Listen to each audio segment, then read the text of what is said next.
اللهم صل وسلم وبارك على سيدنا محمد وعلى آله وصحبه وسلم. ازيكم حبايبي، عاملين ايه؟ يا رب تكونوا بخير. وفيديو جديد ويوم جديد، وان شاء الله النهارده وقفة عرفات ينعاد علينا وعليكم الخير يا رب. النهارده بقى حبيت انزل الفيديو ده ونتكلم مع بعض شويه.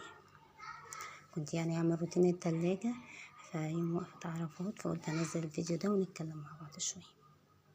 ان شاء الله النهارده وقفة عرفات، ندعي كده يا جماعة ونستغفر ربنا كتير، يعني نكسر في الدعاء على طول. خلي لسانك رطب بذكر الله، سبحان الله والحمد لله ولا إله إلا الله والله أكبر، الحمد لله كثيرا.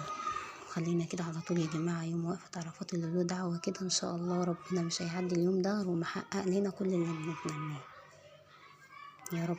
يا رب اليوم ده يبقى خير على كل الناس يا رب، وينصر أخواتنا في فلسطين. ندعي كده يا جماعة على طول ما احنا قاعدين، لساننا يبقى رطب بذكر الله. ماشي، هتبقى نعمل شغل، مش هنفضى طبعا اليوم دوت ونقول ان احنا نقعد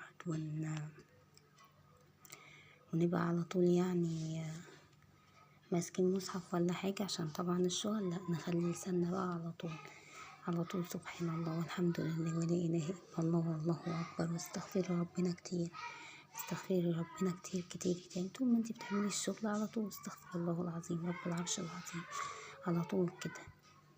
فانا النهارده حبيت يعني اطلع نتكلم مع بعض وندردش. ولو لسه ما اشتركتش في قناتي اشتركي. والعيد الجاي يا رب كده يا رب، وقفة عرفات الجاي يا رب، واحنا كلنا يا رب في مكة ان شاء الله. وكان معايا كده التلاجة بقى كانت فقلت اخدها بقى اغسلها. خدت الادراج على الحمام كده، مسكتها بقى هوبا وهوبا واديتها على طول دعك دعك دعك، خليتها زي الفل. كانت طبعا مبهدلة.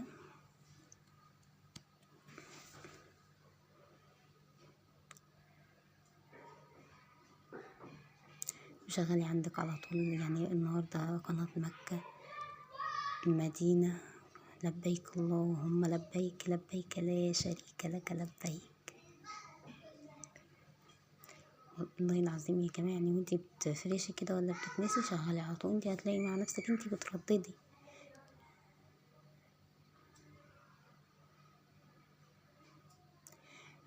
قلت بقى يعني التلاجة ملهاش نفس تستحمى، قلت لازم احميها حموضة العيد. مسكتها بقى خلعت كل حاجة فيها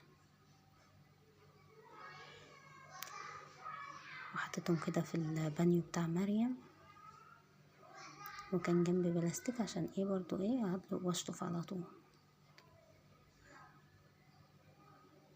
بقيت اشطف واحطه في البلاستيك، راحت زي الفل.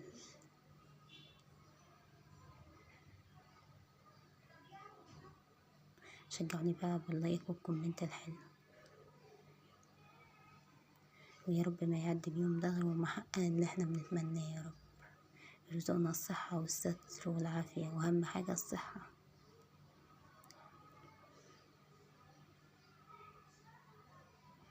جيت ميتهم مش نضيفة، خدتهم على الحنفية. بصوا بقى التلاجة مسكتها برضو كده بالسلك والبريل، لمعتها برضو،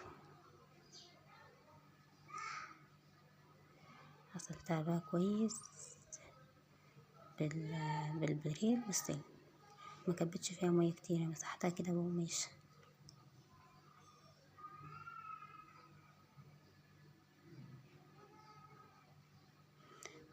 ده كان باب التلاجة. جيت برضو على الجزء التاني كده ودعكته كويس.